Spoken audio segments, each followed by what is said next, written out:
মানে আমি পুরো এমন করলো এই মানে মিডিয়া করলে তো এখনো খুলে রয়েছে।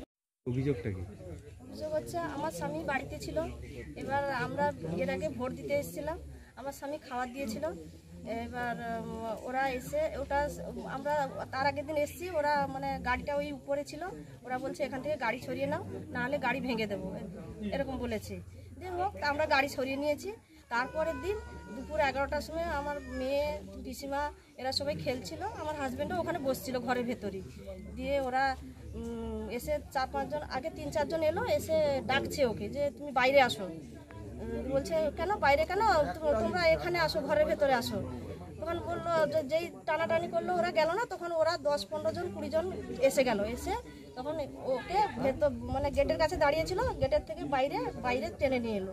টেনে নিয়ে এসে বলছে তুমি সে খাবার দিয়েছো কেন, তুমি সে তৃণমূলে এত ভোট পড়েছে কেন, বিজেপিতে এত ভোট পড়েছে কেন, প্লাস তোমার সঙ্গে কে কে আছে ওদের সব নাম বলো, তোমাকে সে মেরে দেবো, সে করে দেবো, গাড়ি ভেঙে দেবো, গাড়ির চাবি দাও।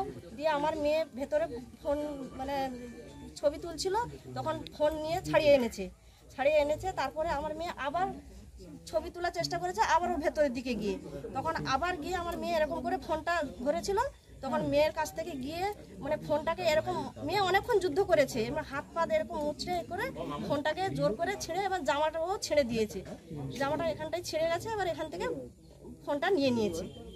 এটাই হচ্ছে আমার অভিযোগ। পুলিশে অভিযোগ জানিয়েছিলেন? হ্যাঁ, পুলিশে অভিযোগ জানিয়েছি, কিন্তু পুলিশ আসেনি। ওরা কারা মানে পার্টিকুলার কারোর নামে অভিযোগ করছেন, মানে কারা কারা এসেছিল বা কারা কি করছিল? আমি তো এখানে থাকি না, এবার নামগুলো কিন্তু মুখ অনেকে চিনি, কিন্তু নামগুলো আমি ঠিক বলতে পারবো না, আমার স্বামী বলতে পারবে। দাদার ক্ষেত্রটা আপনাকে কিভাবে হেনস্থা করেছে? আমাকে হেনস্থা মানে এর আগে পঞ্চায়েত ভোটে আমি হঠাৎ রাত 8টা-9টার দিকে আমি কলকাতা থেকে বাড়ি ফেরার পরে রাত 12:30-1টার সময় 5-6 জন লোক এসে আমাকে রীতিমতো ধমকানো বলা হয়, এই ভোট দিতে যেতে পারবে না, কালকে ভোট দিতে গেলে আমাদেরকে তৃণমূলকে ভোট দিতে হবে, নাহলে আমাদের সামনে ভোট দিতে হবে, এইসব, নাহলে ভোট দিতে যেতে পারবে না। রীতিমতো আমি ভোটটা দিতে যাইনি। যাই হোক, ভোট পর্ব মিটে গেছে, আমি আমার কাজের সূত্রে কাজের জায়গায় বেরিয়ে যাই। তারপরে এই এমপি ভোটে আমি 2-4 দিন ছুটি ছিল, এর জন্য 2-4 দিন আগে এসে আমি বাড়িতে ছিলাম। তারপরে ভোটের কাজ চলছে, হঠাৎ এক আমার পরিচিত দাদা বলল যে আমাদের বুথে যে কর্মীটা বসছে ওকে তো জল পর্যন্ত কেউ মানে ওখানে পাচ্ছে না, তুমি একটু জল একটু ওর জন্য ব্যবস্থা করে দাও। আমি সেই জল আর একটু নাস্তার প্যাকেট দুটো নিয়ে ওর কাছে আমি দিয়ে আসার পরে আমি চলে আসি। তারপরে ভোট পর্ব মিটে যাওয়ার পরে আমি আমার কাজের সূত্রে কাজে বেরিয়ে যাই। হঠাৎ এই আমাদের বাড়ির পাশে অনুষ্ঠান হচ্ছে, সেই অনুষ্ঠানে এসছি, বাড়িতে মানে রিলেটিভরাও এসেছিলো, আমার পিসিমা পিসিতো বোনরা এসেছিলো, এসে আছি। শনিবার দিন বিকেলে আমার গাড়িটা উপরে ছিল, ওখানে একজন ছেলে এসে বলে এই গাড়ি এখান থেকে সরাও, নাহলে গাড়ি ভেঙে দেবো। আর ঠিক আছে, গাড়িটা আমি সরিয়ে নিয়েছি, আমার এখানে বাড়িতে রাখলাম। তারপরের দিন সকালে 11টার সময় রীতিমতো 15 থেকে 20 জন এলো বাইক থেকে, ডাকতে এই এদিকে বেরিয়ে আসো। আমি তখন বললাম কেন, কি ব্যাপার, কি বলতে চাও, এদিকে আসো, এদিকে আসো, ভেতরে আসো। আমি বাইরে বেরোতে চাইনি।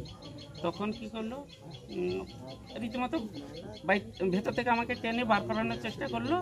করার পরে তখন আমার মেয়ে ওখানে ফোনটা নিয়ে ছবি তুলছিল, তোলার পরে আমাকে ততক্ষণে বাইরে টেনে নিয়ে আসার পরে আরও কয়েকজন গিয়ে আমার মেয়ের কাছ থেকে ফোনটা ছিনিয়ে নেয়।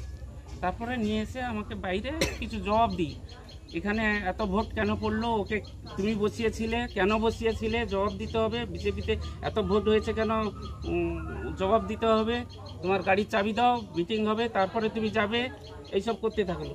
ততক্ষণে এই কথাগুলো আমার মেয়ে আরেকটা ফোন নিয়ে করছিল, ততক্ষণে আবার ওই মোবাইলটা নিতে গিয়ে আমার মেয়ের প্রতি খারাপ আচরণ করে, যেটা আমি অন ক্যামেরা বলতে আমি পারবো না, সেটা খারাপ ব্যবহার করে। তারপরে বললো ফোনগুলো দিয়ে দাও, না ফোন দেওয়া হবে, মিটিং হবে, তারপরে তুমি ফোন পাবে। ফোনগুলো অশোক রাউতের কাছে জমা থাকলো।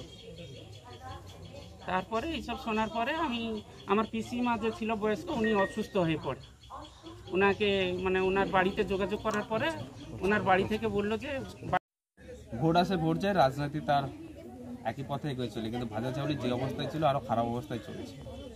একজন মানুষ ভোট দেবে কি ভোট দেবে না ঠিক করে তার বুদ্ধিমত্তা।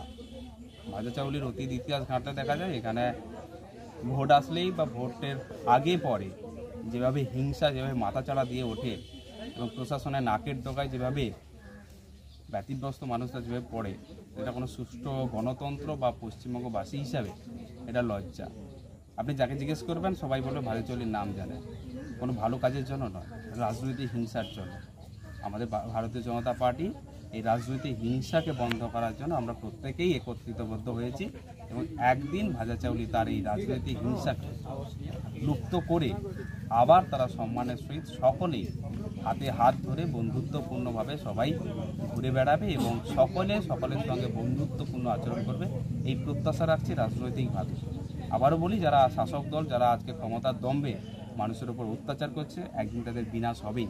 সময়ের অচল হয়তো না, আমরা প্রত্যেকেই দেখেছি কিভাবে মানুষ কিভাবে কোন জায়গায় পৌঁছয়। দিন প্রত্যেকের জন্য অপেক্ষা করছে। ভালো যারা কাজ করে তাদের জন্য সুদিন অপেক্ষা করে, আর যারা খারাপ কাজ করে আমরা প্রত্যেকেই জানি তাদের জন্য কী দিন অপেক্ষা করে। কি দেখলেন? প্রকৃতপক্ষে এখানে যা বুঝতে পারছি, ভাজাচাউলি অঞ্চলে তো আপনারা দেখেছেন যে তৃণমূলের রমরমা চলছিল, ভোটও বেশি হয়েছে, কিন্তু তার কারণ, তার পদ্ধতি এখন বুঝতে পারছি কীভাবে ভোটে জিতেছেন এনারা। এইসব অসভ্যতা, নোংরামি করে মানুষকে ঘরে আটকে, মানুষের ওপর অত্যাচার করে আটকে তবে গিয়ে এরা ভোটে জিতেছেন, সেগুলো এখন সরেজমিনে দেখতে পাচ্ছি। কী বার্তা দিলেন? বার্তা দিলাম যে আগামী দিনে তো সাথে আছি, ওনাদেরও একটু পুলিশের সঙ্গে যোগাযোগ আমরা নিজেরাও করব।